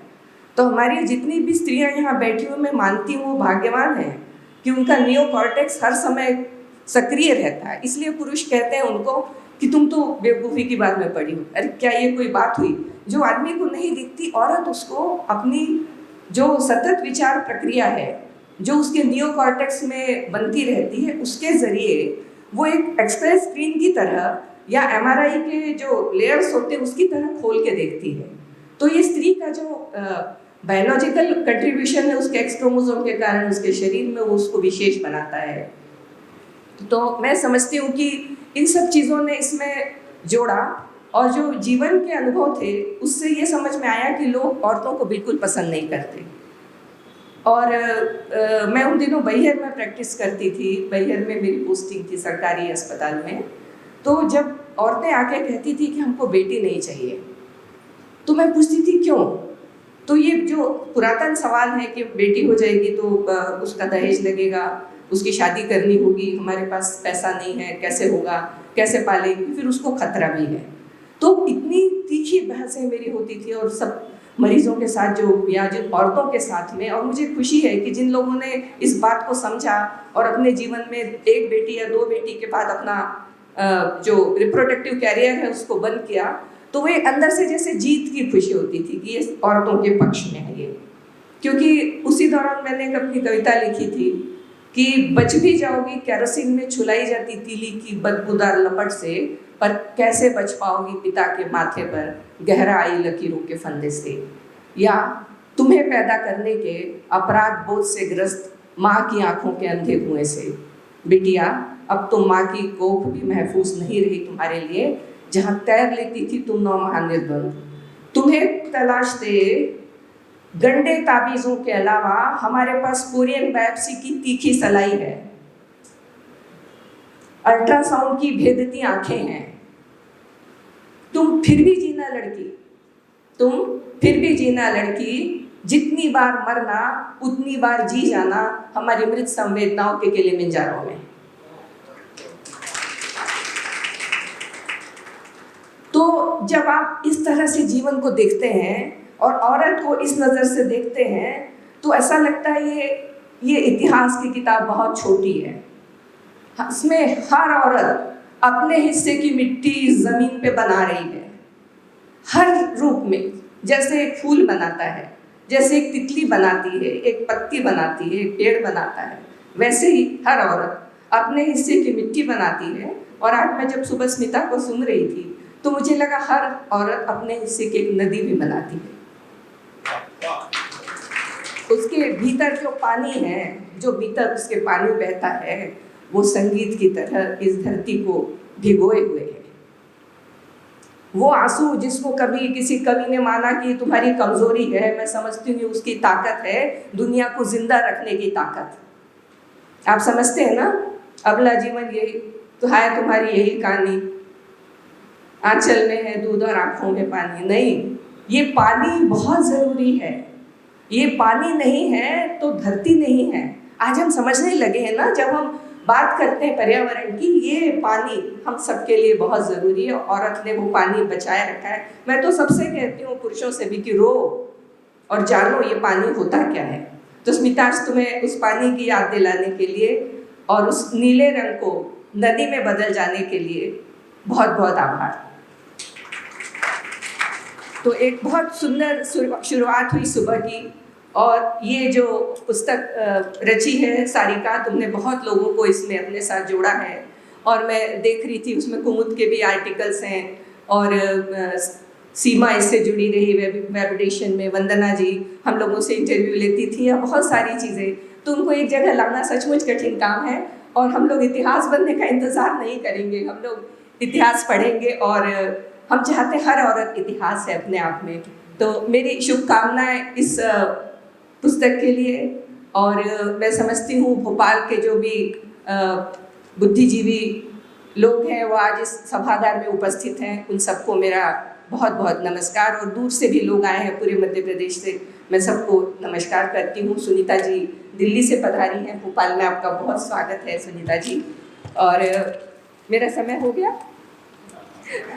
समय सारिका से पूछना ज़रूरी है, क्योंकि उसने बहुत मेहनत की है ना, तो वो बीच में कहे कि मुझे ज़्यादा वक्त चाहिए। जैसा बादल जी ने भी कहा कि इसके लिए कोई वक्त नहीं है। आप सबको बहुत बहुत नमस्कार। मिलेगा क्योंकि अगले कार्यक्रम का वक्त हो रहा है, तो इसलिए अब मैं आमंत्रित करना चाहूँगी जो इस कार्यक्रम के अध्यक्ष हैं डॉक्टर सुनीता जैदी, जामिया मिलिया इस्लामिया यूनिवर्सिटी से आई हैं, हिस्ट्री की हैं। और ना मैं बड़ी उम्मीद से इनकी तरफ देख रही हूँ कि मुझे कितना नंबर मिलेगा, इस कितने अंक मिलेंगे, 60% या फिर ग्रेस से पास होएंगे, तो वैसी वाली भावना है।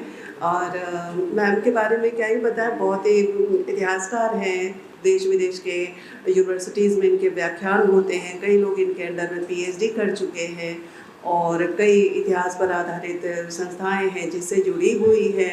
तो मैम डॉक्टर सुनीता जैदी, मैं उनसे आग्रह करूंगी कि वो आए और इस किताब में थोड़ा सा नंबर हमको दे दे। बेहतरीन सितार वादन, कविता पाठ और विद्वानों के सामाजिक कंसर्न से भरपूर विचारों के बाद, वैसे तो मेरे लिए कुछ खास बचा नहीं है, लेकिन मैं बोलूँगी और इस अवसर का लाभ ज़रूर उठाऊँगी, ताकि मैं इतिहास के पॉइंट ऑफ व्यू से बात करूँगी। किताब पे थोड़ा सा बाद में बात करूँगी। और मैं शुरुआत करूँगी लिटरेचर से, अमृता प्रीतम जी की एक कविता से जो मुझे बहुत पसंद है। वो उन्होंने एक कविता लिखी है, वो कहता था वो सुनती थी, जारी था एक खेल कहने सुनने का, खेल में थी दो पर्चियाँ, एक में लिखा था कहो, एक में लिखा था सुनो। अब ये नियति थी या महज संयोग, उसके हाथ लगती रही वही पर्ची जिस पर लिखा था सुनो। वो सुनती रही, उसने सुने उपदेश, उसने सुने आदेश, बंदिशें उसके लिए थी वर्जनाएं। वो जानती थी कहना सुनना नहीं है केवल क्रियाएं। राजा ने कहा जहर पियो, वो मीरा हो गई। ऋषि ने कहा पत्थर बनो, वो अहिल्या हो गई। प्रभु ने कहा निकल जाओ, वो सीता हो गई। चिता से निकली चीख, किन्हीं कानों ने नहीं सुनी, वो सती हो गई। 3 बार तलाक कहा तो परित्यक्ता हो गई। घुटती रही उसकी फरियाद, अटके रहे शब्द, सिले रहे होंठ, रुंधा रहा गला। उसके हाथ कभी नहीं लगी वो पर्ची जिस पर लिखा था कहो। तो क्योंकि औरत की आवाज़ जब बाहर निकलती है तो बड़े बड़े रिवोल्यूशंस हो जाते हैं। तो मैं शुरुआत करूँगी कि किस तरह से औरतों की हिस्ट्री हमारे सामने आई। क्योंकि 1960s onwards new social history की शुरुआत हुई और जितने मार्जिनलाइज्ड ग्रुप्स थे उन ग्रुप्स पे काम होना शुरू हुआ। वीमेन भी उन्हीं में से एक ग्रुप थी, मार्जिनलाइज्ड ग्रुप। और अभी हाल ही में वीमेन की वॉइसेस और आर्काइव से बहुत नई तरह का मटेरियल मिला है, जिससे कि जो हमारा नोशन है सब्जेक्टिविटी का, उसमें थोड़ा सा सुधार हुआ है। हालांकि उसमें अभी भी हम देखें तो religion, feudal interest, socio cultural values, traditions, सब ने वीमेन को सबऑर्डिनेशन की पोजीशन में धकेला है।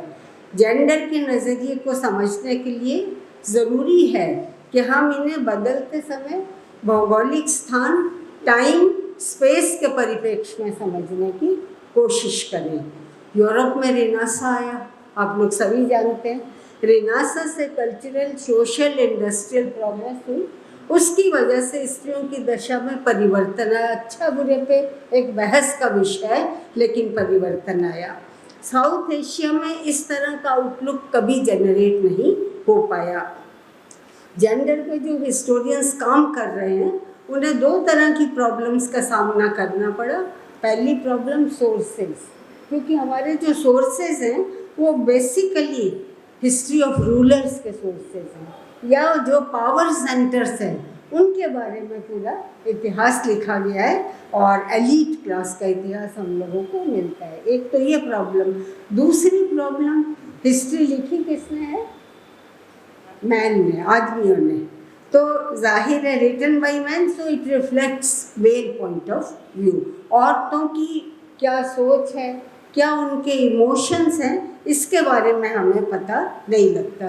तो इसको कैसे दूर किया जाए, इसके लिए ऑल्टरनेटिव सोर्सेज की शुरुआत हुई जानने की, और जो अनकन्वेंशनल थे, जैसे ओरल ट्रेडिशंस हैं, फोक लिटरेचर है, फोक सॉन्ग्स हैं, रिडल्स हैं, प्रोवर्ब्स हैं। और 19th सेंचुरी से पहले पॉलिटिकल हिस्ट्री पर जोर दिया गया। उसके बाद हमें नवचेतना जागृत होती हुई नज़र आई। और 19th सेंचुरी बहुत इम्पॉर्टेंट है, क्योंकि इसमें वीमेन की ऑटोबायोग्राफीज़ हमारे सामने आई हैं, उनके विचार हमारे सामने आए हैं, उनके क्या इमोशंस थे, क्या आइडियाज़ थे। उन्होंने सोशल इविल्स को कंडम किया है, ऑर्थोडॉक्स रिलीजन को कंडम किया है, उन्होंने विडो रीमैरिज को अप्रूव किया। इस तरह की सारी चीज़ें हमारे सामने आई। और इसमें मैं एक ऑटोबायोग्राफी को ज़रूर रिकमेंड करूँगी, अगर आप लोगों के पास समय हो तो ज़रूर पढ़िएगा। मराठी में है ताराबाई शिंदे की किताब, जिसका इंग्लिश ट्रांसलेशन भी है, a comparison between women and man. तो जब ताराबाई शिंदे लिखती, शी वाज अ हाउसवाइफ, जब ताराबाई शिंदे लिखती हैं तो बहुत नाराज़गी से लिखती हैं। वो कहती हैं कानून, ये कानून किसने बनाए हैं? कानून आदमियों ने बनाए हैं, आदमियों के फ़ायदे के लिए बनाए हैं। So I damn care of this laws. वो बिल्कुल बहुत ही अच्छे शब्दों में इसका जिक्र करती हैं। ताराबाई शिंदे के अलावा डॉक्टर हेमवती सेन है, रुकैया बेगम है, पंडिता रमाबाई है, सबकी ऑटोबायोग्राफीज हम लोगों को भरपूर नॉलेज देती है। और जब हम कहते हैं इतिहास की बात करते हैं, तो औरतों ने इतिहास को बचाया भी है। हमारे पास में एग्जाम्पल्स हैं। राजस्थान में एक ठिकाना है शाहपुरा का। शाहपुरा के ठिकानेदार जो थे, उनके घर पे जब अंग्रेज़ों ने रेड की और सारा सामान वहाँ से ले जाने लगे, तो उनकी बहू मानक कंवर ने जितनी उनकी हैंड रिटन पोथियाँ थी उनको चुपचाप वहाँ से हटाया, और बाद में आज वो अपूर्व राजस्थान का इतिहास के नाम से पब्लिश्ड भी हैं। जब जब औरत को अवसर मिला, उसने अपने आप को योग्य प्रशासक, बहादुर, हर स्थिति में योग्यता का प्रदर्शन उसने दिखाया और कामयाबी भी हासिल की। हालांकि जैसे अभी हमारे वक्ताओं ने कहा कि औरतें कमज़ोर हैं, ये प्रदर्शन किया गया और वह मानती भी है इस बात को।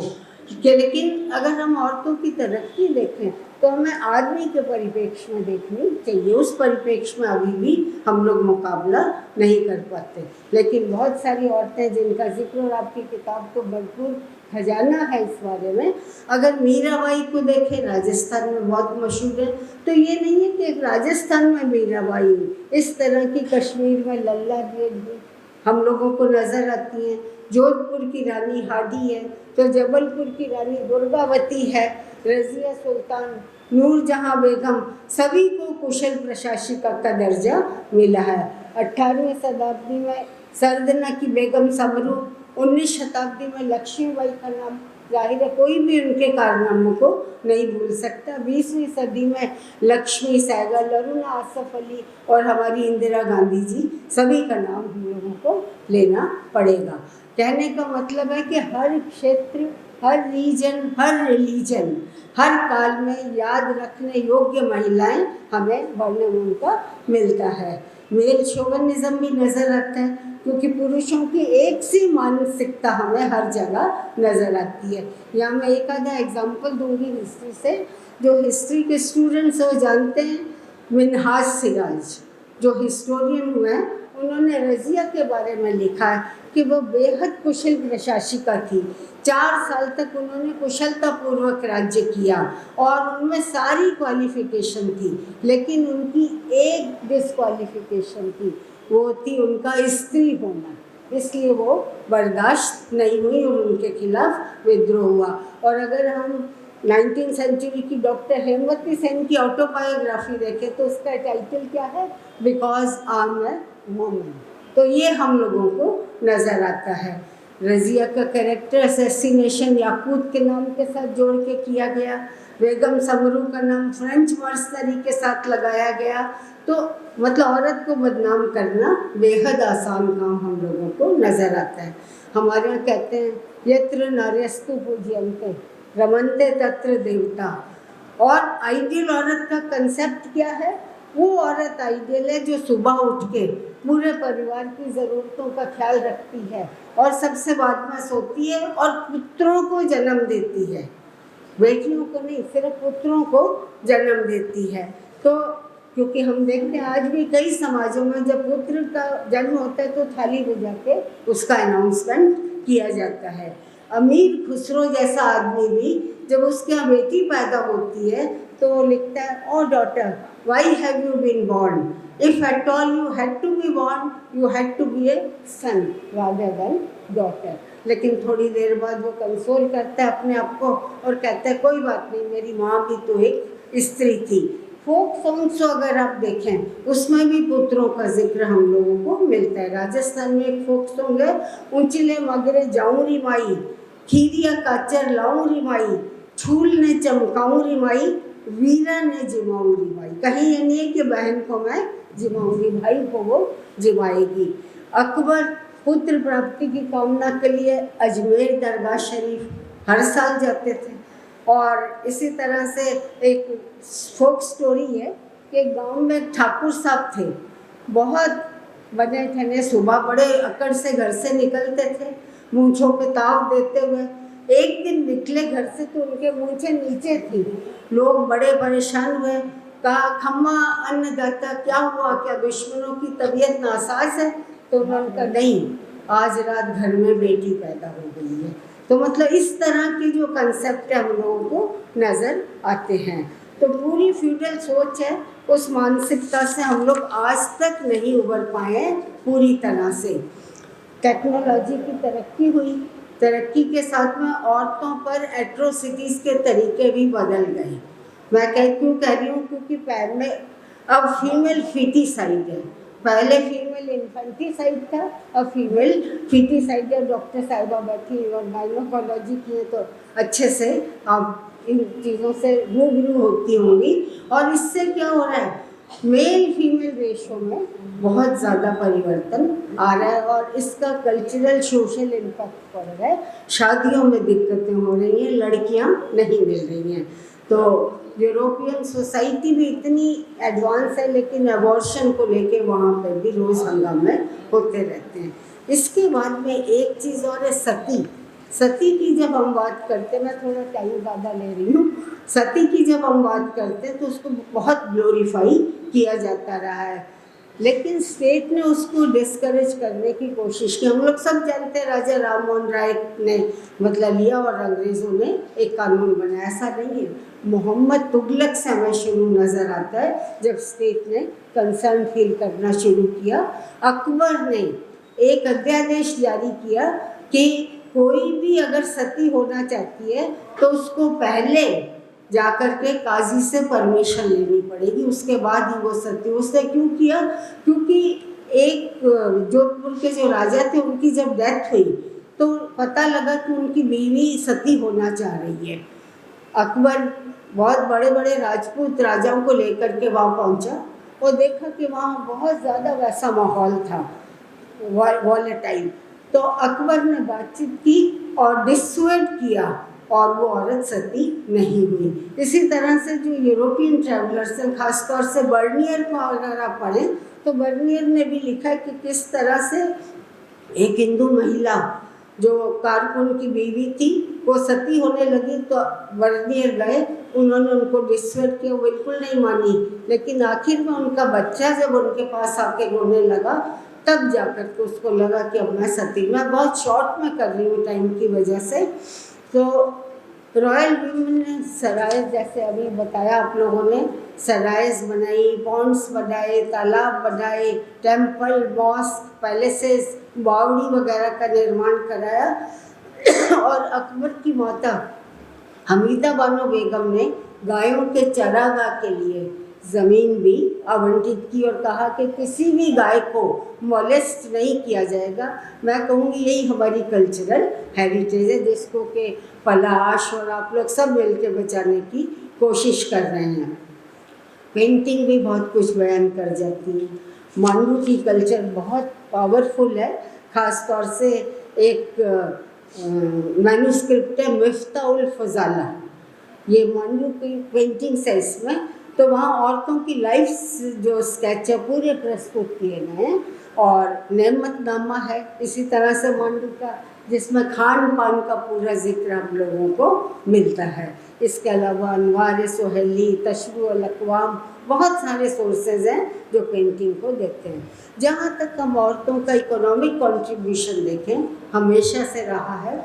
एग्रीकल्चर को अगर हम लें तो वीमेन का एग्रीकल्चर में पूरा रोल हम लोगों को नज़र आता है और वो इवन किसान के लिए खेत में खाना लेकर के जाती थी। इस पर भी एक छोटी सी फोक स्टोरी है कि एक औरत रोज़ खाना अपने पति किसान के लिए लेके जाया करती थी। जब वो खेत में पहुंचती थी तो पति कहता था तू भी खा ले। रोज़ वो कहती थी मैं जाऊँ चूल्हे में, तो पति कहता था कि क्या हो गया। एक दिन वो चुपचाप जाकर के, जब औरत घर से चली, चुपचाप जाकर के वहाँ पे देखा तो चूल्हे में गरम गरम बाटियाँ घी में तर थी।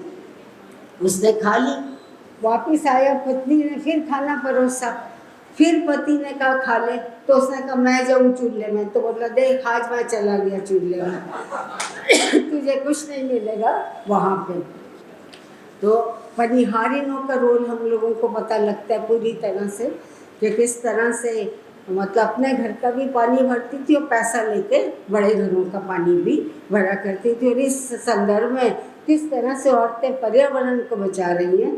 जैसलमेर में जल सहेलियाँ हैं जो वहाँ पे पानी को बचाने की कोशिश में लगी हुई। ये 25 औरतों का ग्रुप है जो ये काम कर रहा है। इसके अलावा टेक्सटाइल में जब हम बात करते हैं, चरखा हमारे सामने आ जाता है। चरखा और औरत ये दोनों एक साथ हम लोगों को सोर्सेज में नज़र आते हैं। जैसे इसामी ने लिखा है वो औरत अच्छी जो चरखे पे काम करती है, कि वो रज़िया के खिलाफ लिख रहा है तो उसको प्रशासिका नहीं होना चाहिए, उसको घर में बैठ के चरखे पे काम करना चाहिए। अमीर खुसरो ने एक छोटी सी कविता लिखी है, खीर पकाई जतन से और चरखा दिया चलाए, आया कुत्ता खा गया तू बैठी ढोल बजाए। मतलब यहाँ पे भी चरखे का जिक्र हम लोगों को मिलता है। और फोक सॉन्ग भी है, मौसो मत लड़जो साहब मैं थामे छोड़ जाऊंगी, पर मारो छगन वगन को चरखो। छगन मगन को चरखों लारे ले जाऊंगी। मैं पलाश को कह रही हूँ कि 5 मिनट और दे दीजिए। सब तरह की जॉब्स में हमें औरतें नज़र आती हैं। एनवायरनमेंट के प्रोटेक्शन में भी बिश्नोई औरतें, जसनाथी औरतें, और 1750 में अमृता देवी ने पेड़ों को बचाने के लिए किस तरह से अपनी जान दी, ये भी हम लोगों के पास में सबूत है। लोअर कास्ट की जो वीमेन है उनकी एट्रोसिटीज़ किसी से नहीं छुपी हुई है। जेम्स स्किनर ने बहुत अच्छा वर्णन इसका किया, मैं छोड़ती जा रही हूँ। एक मैं सोशोलॉजिस्ट वीना दास को कोट करूँगी। वो लिखती हैं कि मैं एक बार अपनी फ्रेंड के घर गई। वहाँ पे जो बुजुर्ग थे वो 2 साल की बच्ची को सुलाने की कोशिश कर रहे थे। वो बच्ची रोई जा रही थी। आखिर में उन साहब ने कहा, ओ बेटा, why are you crying, you are Lakshmi.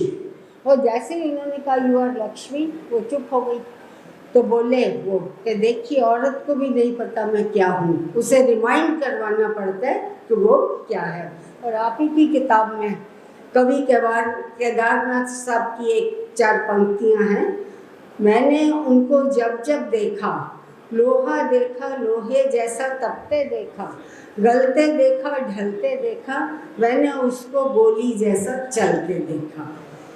और एक और कविता है शांति देवी की कविता, पेज 196 पर। लाठी गोली सांकल लेकर चली हुकूमत रोष मिटाने, इधर चल पड़े बच्चे बूढ़े युवक खुशी से चोटें खाने। मस्तानों ने जेलें भर दी, अस्पताल घायल वीरों ने, बहनों ने भी आगे बढ़कर साथ दिया सारी पीरों में। नव मंडल तक गूंज उठा तब अलग नहीं भोपाल रहेगा, 6 जनवरी तुम्हारा वंदन सदा भोपाल करेगा।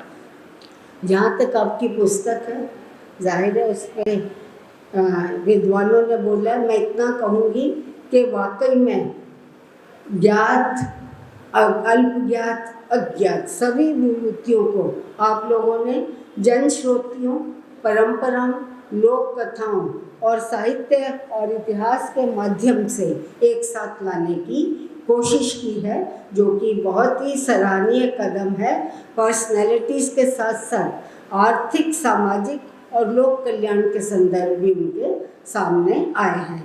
और जैसा 8 भागों में ये किताब है, जिसमें कि विभिन्न क्षेत्रों की महिलाएं, दमयंती, जैसे आपने कहा, दमयंती से लेकर के, और मैं ये कहूँगी कि जो फिल्मों से जुड़ी हुई, नाट्य मंच से जुड़ी हर तरह की महिला को आप लोगों ने लिया है। और एक अच्छी बात जो मुझे लगी, जो भी महिला मध्य प्रदेश से संबंधित है, जन्म है, चाहे उसकी कर्म भूमि दूसरी जगह हो, क्योंकि मैं वनस्थली को लूँगी कि वनस्थली में जाहिर है रतन देवी शास्त्री ने काम वनस्थली में किया, लेकिन चूंकि वो मध्य प्रदेश की हैं तो आपने उनका भी बारे में लिखा है। और एक और जो सबसे अच्छी बात लिखी, जो आज समाज को खाई जा रही है, कि आपने ये नहीं देखा कि एक धर्म विशेष की ही औरतों को लेना है, बल्कि आपने जो भी औरतें मध्य प्रदेश में काम कर रही हैं और उनको हमारे सामने रखा है, जो कि बहुत सराहनीय कदम है। बृहद भारत की संस्कृति बनाने में और एक सोच पैदा करने में आप लोगों का बहुत बड़ा योगदान है। इंडियन कंसेप्ट जो है यूनिटी इन डाइवर्सिटी, उस पर ये पुस्तक एकदम खरी उतरती है। धन्यवाद। और जहाँ तक नंबरों का सवाल है, 100 में से अगर 200 भी देने पड़े तो मैं दे दूँगी।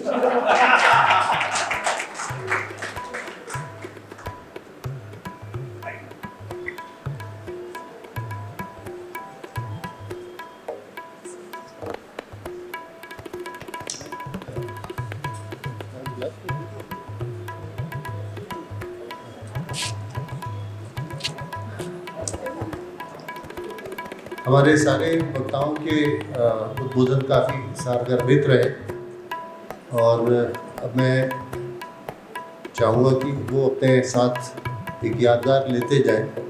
तो मैं आमंत्रित करता हूँ सबसे पहले सौम्य माहेश्वरी को कि वो आए और राकेश दीवान जी को स्मृति चिन्ह भेंट करें।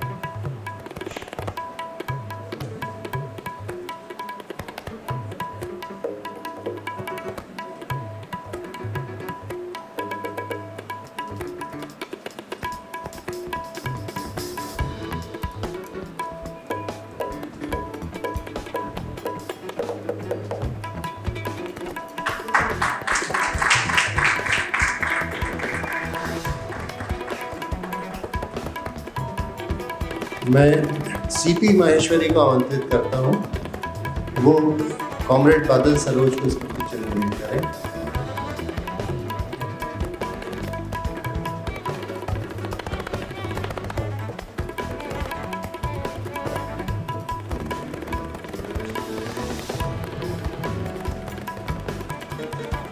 ऊपर आ जाओ, ऊपर आ जाओ, ऊपर आ जाओ, ऊपर आ जाओ।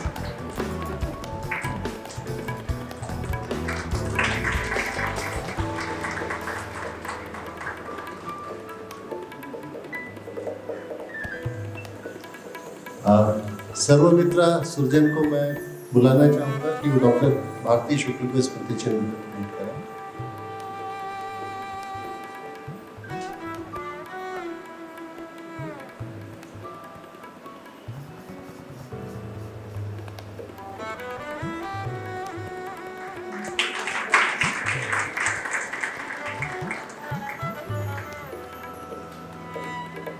श्रीमती ममता गिरिराज, डॉक्टर वीणा सिन्हा को, हमारी मुख्य अतिथि को स्मृति चिन्ह भेंट करें।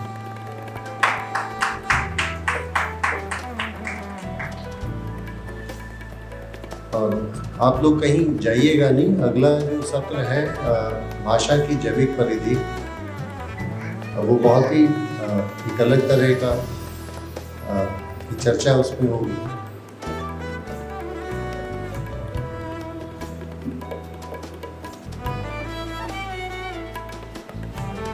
सामने सामने ऐसे।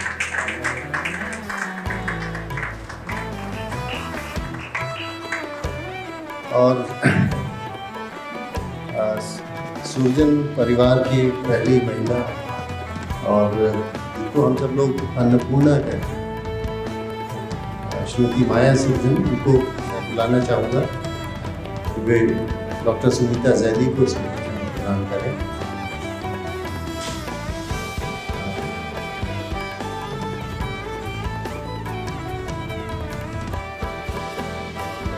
ये हमारी सबसे बड़ी भाभी है, लेकिन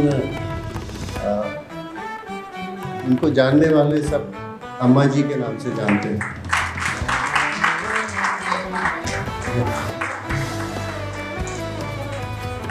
और